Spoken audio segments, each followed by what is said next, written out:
प्रधानमंत्री जी का आप बहुत गुणगान करते हैं। आप कहते हैं प्रधानमंत्री जी बहुत लोकप्रिय हैं, प्रधानमंत्री जी की लोकप्रियता चमक रही है, वो महामानव हैं, विश्व गुरु हैं। तो ये कौन सी लोकप्रियता है प्रधानमंत्री जी की कि भाई प्रधानमंत्री जी की कौन सी लोकप्रियता है कि ईवीएम से चुनाव कराएंगे तो लोकप्रियता कायम रहेगी, बैलेट से चुनाव कराएंगे तो लोकप्रियता खत्म हो जाएगी? अरे भैया, दोनों में अगर लोकप्रियता कायम है तो बैलेट से चुनाव करा लो, उसमें भी पता चल जाएगा कितने लोकप्रिय है प्रधानमंत्री जी, कितनी लोकप्रिय है भारतीय जनता पार्टी, कितने लोकप्रिय हैं आप लोग, ये आपको पता चल जाएगा। दूसरी बात मान्यवर, दूसरी बात, आपने अभी मैंने सुना कि डिटेंशन सेंटर बनाएंगे घुसपैठियों के लिए, और यह कहा गया कि इस पूरी चुनाव की प्रक्रिया के तहत जो लोग पकड़े जाएंगे घुसपैठिए, उनको उस डिटेंशन सेंटर में रखा जाएगा। मैं आपके माध्यम से इस सरकार से पूछना चाहता हूं, 11 साल से इस देश में ट्रंप की सरकार तो है नहीं, न बराक ओबामा की सरकार है, न बाइडेन की सरकार है, यहां पर प्रधानमंत्री नरेंद्र मोदी जी हैं और गृह मंत्री अमित शाह जी हैं। आपने 11 साल में कितने घुसपैठिए हिंदुस्तान से भगाए, इसके बारे में आंकड़ा दीजिए सदन को आप जानकारी दीजिए। आप बिहार जाते हैं, वहां घुसपैठिया चिल्लाते हैं, झारखंड जाते हैं, वहां घुसपैठिया चिल्लाते हैं, दिल्ली आते हैं, वहां घुसपैठिया चिल्लाते हैं, हरियाणा जाते हैं, वहां घुसपैठिया चिल्लाते हैं, महाराष्ट्र जाते हैं, वहां घुसपैठिया चिल्लाते हैं, आसाम जाते हैं, वहां घुसपैठिया चिल्लाते हैं, घुसपैठिया पकड़ नहीं पाते। यह कौन सा घुसपैठिया है? जहां पर चुनाव होगा वहां आपको घुसपैठिया मिल जाते हैं, आप पूरा चुनाव उसके ऊपर करते हैं। कितने घुसपैठिया बिहार में मिले, इसको बताइए, देश को, इस सदन में बताइए। मैं आपको बताना चाहता हूं मान्यवर, मात्र 315 वहां पर विदेशी नागरिक मिले, जिसमें 78 मुसलमान थे, बाकी नेपाल के हिंदू थे। उसको आप इसलिए आंकड़ा नहीं जारी कर रहे हैं। 65 लाख में सिर्फ 315 मिले, आपकी छाती पे तो सांप लौटने लगा, आपको तो मजा आया नहीं। आप डिटेंशन सेंटर बना रहे हैं उत्तर प्रदेश में। डिटेंशन सेंटर का पता है आपको? कानून, अंतर्राष्ट्रीय नियम। आपको स्कूल बनाने के लिए पैसा नहीं है, आपको अस्पताल बनाने के लिए पैसा नहीं है, मिड डे मील में आप बच्चों को नमक रोटी खिला रहे हैं, नौजवानों को रोजगार देने के लिए आपके पैसा नहीं है, खाद की बोरी देने के लिए पैसा नहीं है। आप कह रहे हैं आप अपनी सनक को पूरा करने के लिए डिटेंशन सेंटर बनाएंगे, जहां पे घुसपैठियों को रखेंगे, उनको फ्री बिजली, फ्री पानी, फ्री एजुकेशन, रहने का घर, सड़क, सब आप अपने पैसे से देंगे, देश की जनता के पैसे से देंगे। इसलिए मैं आपके माध्यम से सरकार को चेतावनी देना चाहता हूं, अगर कोई बांग्लादेशी मिले, कोई पाकिस्तानी मिले, कोई अफगानिस्तानी मिले, तो उसको उसके देश वापस भेज देना। हमारे पैसे से उनको यहां पे डिटेंशन सेंटर और घर बना के फ्री में बिजली, फ्री में पानी, फ्री में शिक्षा, फ्री में इलाज मत करना। और ज्यादा अगर आपको चिंता हो तो अपने घर के बाहर एक घर बना लेना, वहां रख लेना, अपने घर में रख लेना।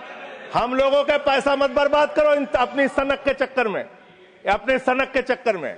दूसरी बात, सनक शब्द असंसदीय शब्द ना बोले। नहीं सर, सनक सर क्या क्या बोलते हैं ये लोग, किसको किसको गाली नहीं देते हैं। संसदीय शब्द ही बोलना है, और आपको भी बोलना है सर। बांग्लादेशी घुसपैठिया की ये लोग बात कर रहे हैं। लश्कर तोयबा का आतंकवादी इनके माइनॉरिटी मोर्चा का अध्यक्ष था जम्मू कश्मीर में।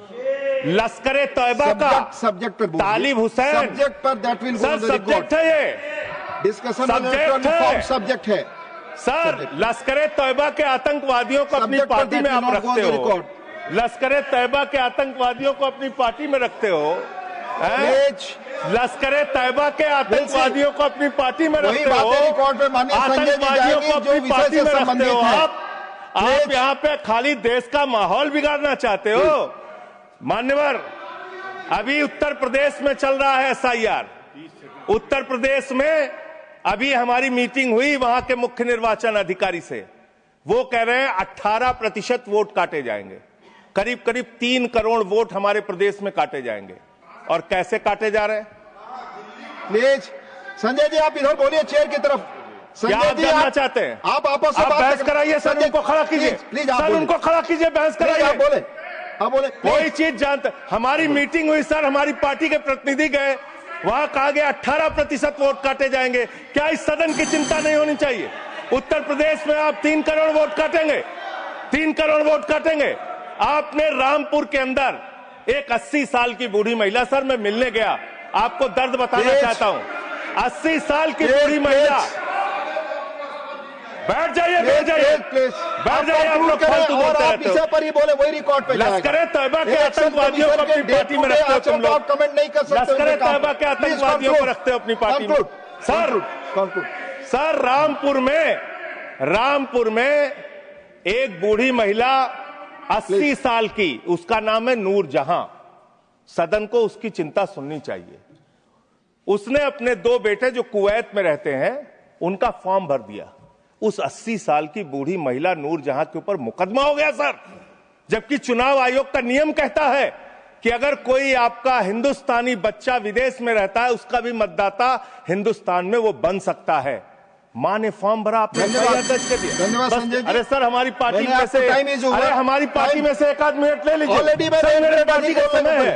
1 मिनट अधिक दिया सर, मैं दल का नेता हूं, मेरे पास अधिक दिया। सर मैं पार्टी का नेता हूं, मेरे पास टाइम है। ऑलरेडी 1 मिनट अधिक दिया। टाइम है सर। आपने लिखकर पहले नहीं दिलवाया। तो हम टाइम हमारे में से काट लीजिएगा, हमारे में से टाइम काट लीजिएगा। आप जल्दी बोलिए। 1 मिनट मुझे और दीजिए। आप 1 मिनट में कंक्लूड सर मैं अंत में यही कहना चाहता हूं, आपके इस जोर दबाव के चक्कर में हिंदुस्तान के 35 बीएलओ अब तक अपनी जान गंवा चुके हैं। ये सदन, अरे कहां मंत्री जी, आपको कैसे पता चलेगा? इस सदन को श्रद्धांजलि देना चाहिए। उन 35 लोगों की हत्या की है आप लोगों ने। सर सेक्रेटरी जनरल, उन बीएलओ की हत्या के जिम्मेदार ये लोग हैं। सर धन्यवाद। Nothing is going on record. Please आपका समय ओवर हो गया।